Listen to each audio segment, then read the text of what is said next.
Listen, I need to tell you something that's going to sound absolutely insane. But stay with me, because this might be the most important thing you hear about trading all year. Last Tuesday, I watched a trader lose $43,000 in less than 2 hours. Not because his strategy was wrong, not because the market turned against him, but because he couldn't stop himself from doing the one thing every trader knows they shouldn't do. And here's the twisted part that kept me up that night. His losing streak started right after his best trading day ever. 3 weeks of perfect execution, discipline like a Buddhist monk, and then, boom, everything fell apart in a single morning. The wild thing is, I've seen this exact pattern destroy more trading accounts than bad strategies, poor risk management, and insufficient capital combined. What I'm about to share with you isn't another risk management lecture or some mechanical system for cutting losses. You've heard all that before. You know you're supposed to use stop losses. You know you're supposed to keep your position sizes reasonable. You know you're supposed to stay calm and follow your plan. But knowing what to do and actually doing it when your account is bleeding red and your heart is pounding in your chest are two completely different universes. The gap between those two universes is where fortunes disappear and dreams die.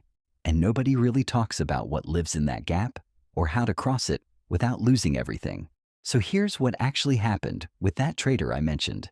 His name is Marcus, and he'd been having the month of his life. Every trade seemed to work. He'd enter a position, and the market would just cooperate like it was reading his mind.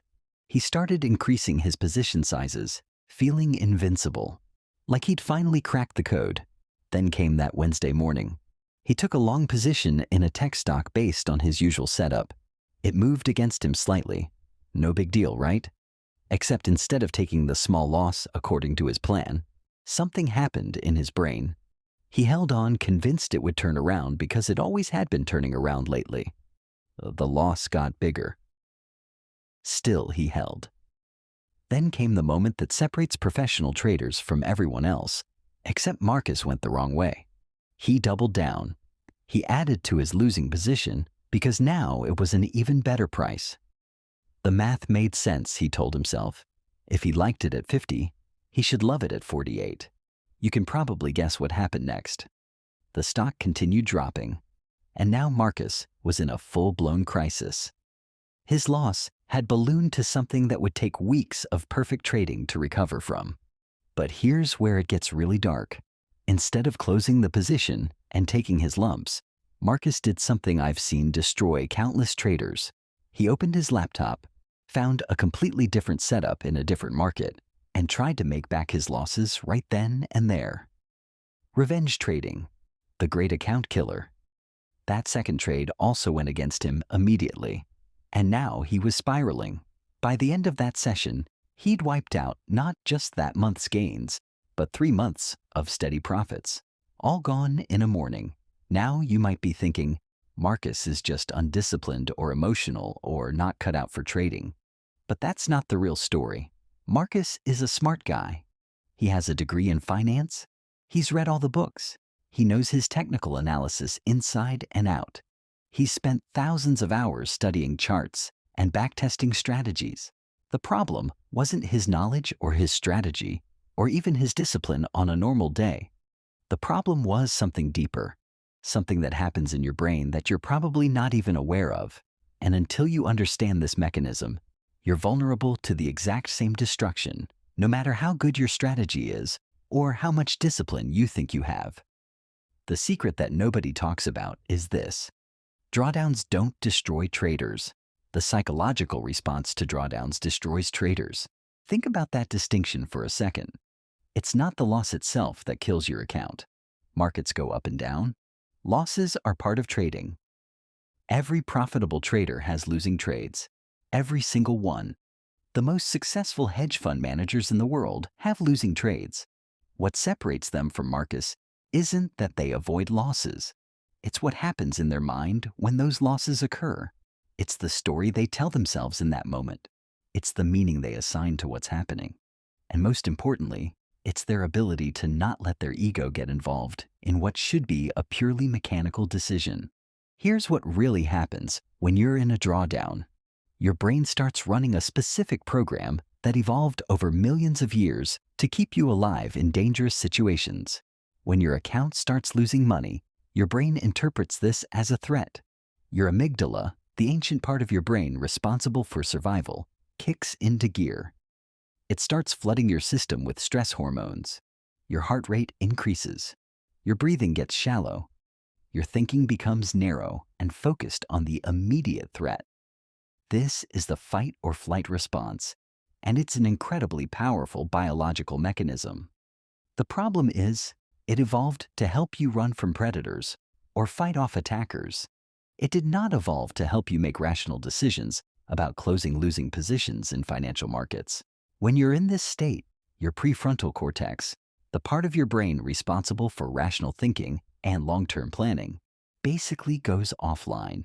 Your ability to follow your trading plan, to think clearly about probabilities, to execute your risk management rules, all of that requires the prefrontal cortex.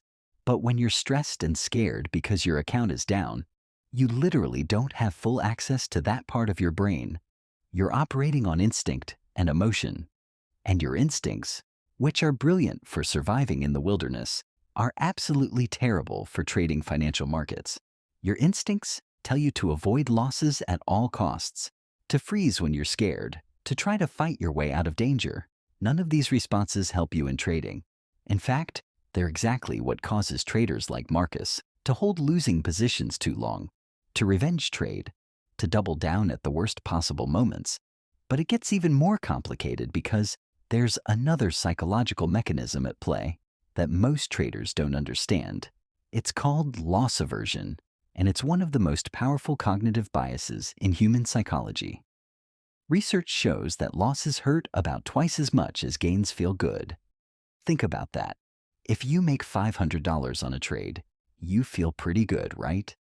But if you lose $500 on a trade, it doesn't just feel equally bad. It feels roughly twice as bad. This isn't because you're weak or emotional. This is how human brains are wired. We evolved to be more sensitive to losses because in our ancestral environment, a loss could mean death, running out of food, losing your shelter, being expelled from your tribe. These were existential threats. So our brains developed this strong aversion to loss as a survival mechanism. In modern trading, this creates a massive problem. When you're in a losing position, the pain of that loss is so intense that your brain will do almost anything to avoid realizing it. As long as you haven't closed the position, as long as it's just a paper loss, your brain can maintain hope that it will turn around. The moment you close that position and realize the loss, it becomes real and final, and your brain desperately wants to avoid that pain.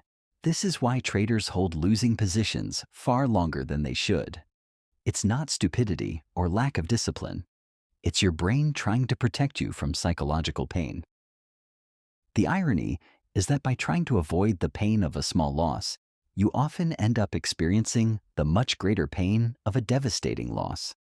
Now, combine these two mechanisms, the stress response that shuts down your rational thinking and the loss aversion that makes you desperate to avoid realizing losses, and you have a recipe for disaster.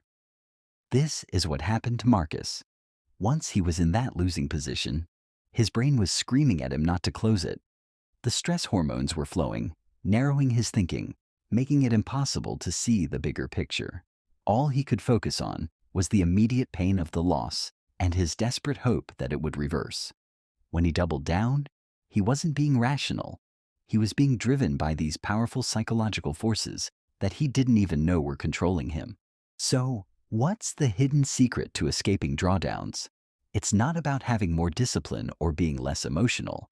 Those things are helpful, but they're not enough because you're fighting against biological and psychological forces that are stronger than willpower. The real secret is this: you need to decouple your self-worth and your identity from your trading results. You need to create psychological distance between yourself and your trades, and you need to build a system that makes decisions for you when your brain can't be trusted. Let me break down what each of these means and how to actually implement them. First, decoupling your self-worth from your results. This is profound, and most traders never really get it. When Marcus was on his winning streak, he started to feel like a genius. He'd cracked the market. He was special. He was better than other traders. His ego became inflated, and his identity became wrapped up in being a successful trader. Then when the losses started coming, it wasn't just money he was losing. He was losing his identity as a winner. He was losing his story about being special and talented.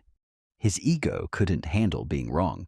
So instead of taking a small loss and moving on, his ego demanded that he prove he was right. He held the position and doubled down, not because it was the smart trading decision, but because his ego needed to win.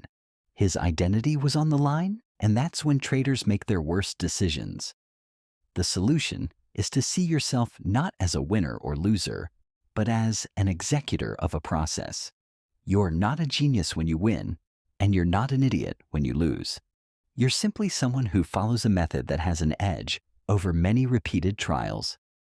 Some trades win, some lose, but none of them say anything about you as a person.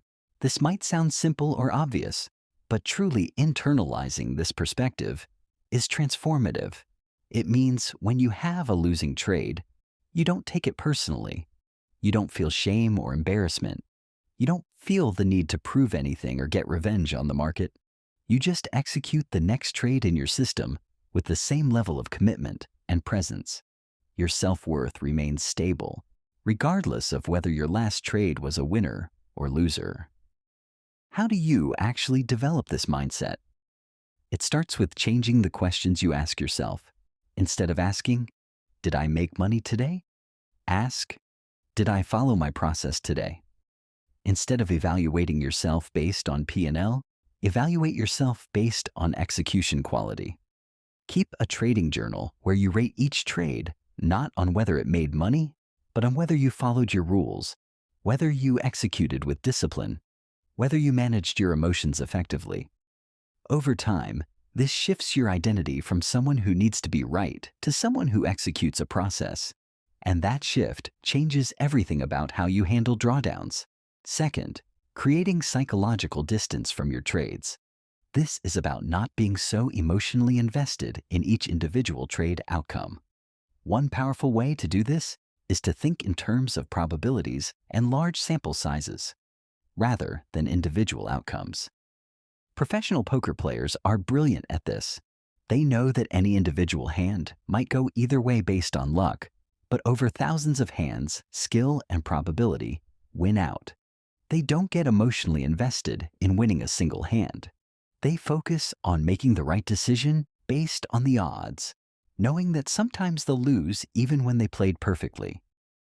Traders need to adopt the exact same mindset. When you enter a trade, instead of thinking, "I need this trade to work," think, "This setup has worked 60% of the time in my backtesting, so I'm taking it. But I fully accept that I might be in the 40% this time." That simple shift in thinking creates distance. You're not personally invested in this one outcome. You're executing a probabilistic process.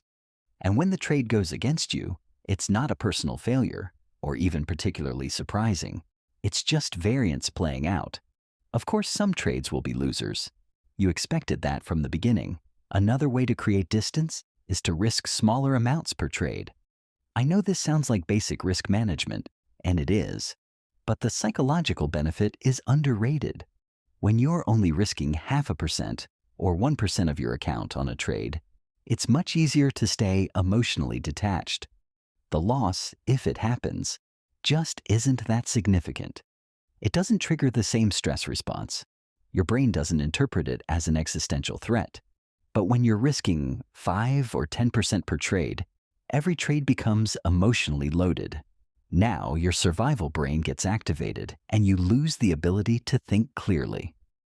Small position sizes aren't just about protecting your capital. They're about protecting your psychology so you can continue to make rational decisions. Third, and this is the big one, building a system that makes decisions when your brain can't be trusted.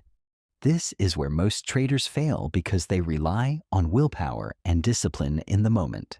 But as we've discussed, in the moment of a drawdown, your brain is compromised. You're stressed, your rational thinking is impaired, and you're desperate to avoid pain. Expecting yourself to make perfect decisions in that state is like expecting to run a marathon after not sleeping for 2 days. It's theoretically possible, but you're making it unnecessarily difficult. Instead, make your decisions before you enter the trade when you're calm and rational. Here's what this looks like practically. Before you enter any trade, you decide 3 things: where you're getting in, where you're getting out if you're wrong, and where you're getting out if you're right. You write these down. Some traders even create actual contracts with themselves that they sign before entering a trade. It sounds silly, but it works because it creates commitment. Then, and this is crucial, you enter those orders immediately when you enter the trade. Set your stop loss. Set your profit target if you use one. Make these mechanical, automatic decisions that will execute regardless of what you're feeling in the moment. The beauty of this approach is that it removes the emotional decision from the worst possible time. When the trade is going against you and you're stressed and desperate, you don't have to decide whether to cut the loss. The decision was already made when you were calm and rational. The order will execute automatically. Your brain doesn't get a chance to sabotage you by holding on too long or hoping for a reversal. The system does it for you. This is how professional traders operate. They don't rely on being disciplined in the heat of the moment. They make the hard decision easy by deciding in advance and then letting the system execute. Now, let's talk about what to do when you're already in a drawdown, because this is where the psychological battle gets most intense. You've had a series of losses. Your account is down. You're feeling frustrated, maybe scared, maybe angry. Your confidence is shaken. This is the danger zone where traders blow up accounts because all those psychological mechanisms we discussed are now in overdrive. Your brain is screaming at you to do something, to make back the losses, to prove you're not a failure. This is when you need a completely different protocol. The first rule when you're in a drawdown is to get smaller, not bigger. This is counterintuitive because your brain wants to get bigger to make back losses faster. But that's your ego talking, not your rational mind. When you're in a drawdown, you're probably not seeing the market clearly. Your judgment is compromised by stress and the desperate need to recover. The last thing you should do is increase risk when your decision-making is impaired. Instead, cut your position sizes in half. If you normally risk 1% per trade, drop to 0.5%. This does 2 things. It reduces your actual risk when you're most vulnerable, and it reduces the psychological pressure on each trade, which helps you think more clearly. The second rule is to focus on execution, not results. When you're in a drawdown, you become obsessed with your P and L. You're constantly checking your account balance, calculating how many winning trades you need to get back to break even. This is toxic. It makes every trade feel like life or death. It increases your stress and decreases your performance. Instead, completely ignore your P&L for a set period. Cover up that part of your screen if you have to. Focus only on one thing, executing your process perfectly. Did you wait for your setup? Did you follow your rules? Did you manage the trade according to your plan? Make that your only measure of success. If you execute well for 20 trades, regardless of the results, you're doing your job. The results will take care of themselves if the process is sound. The third rule, and this might be the most important, is to reduce your trading frequency when you're in a drawdown. Most traders do the opposite. They start overtrading, frantically taking every marginal setup, trying desperately to make back their losses. This almost always makes things worse. When you're in a drawdown, you should be more selective, not less. Only take your absolute best setups. The A-plus trades where everything aligns perfectly. Skip the marginal opportunities. Yes, this means you'll trade less. Yes, this means it will take longer to recover, but it dramatically increases your probability of making good trades because you're only operating when you have a real edge. And psychologically, it reduces the pressure. Each trade feels less desperate because you're not forcing it. Here's something else that most traders don't consider. Sometimes the best thing you can do when you're in a drawdown is to stop trading completely for a period. Take a week off, 2 weeks, maybe even a month if the drawdown was severe. This sounds like quitting, but it's not. It's a strategic reset. When you've been in a losing streak, your psychology is damaged, your confidence is shot, your judgment is clouded, your stress levels are through the roof. Continuing to trade in that state is like trying to drive with a cracked windshield. Sure, you can technically do it, but your visibility is compromised and you're way more likely to crash. Taking time off lets your psychology heal. Your stress hormones return to normal. Your rational thinking comes back online. You can review what happened, learn from it, and return to the market with a clear head. I know what you're thinking. If I stop trading, I'll miss opportunities. I'll fall further behind. But here's the reality. You're going to miss opportunities anyway. Nobody catches every move. Nobody trades perfectly. The opportunities will still be there when you come back, but your capital won't.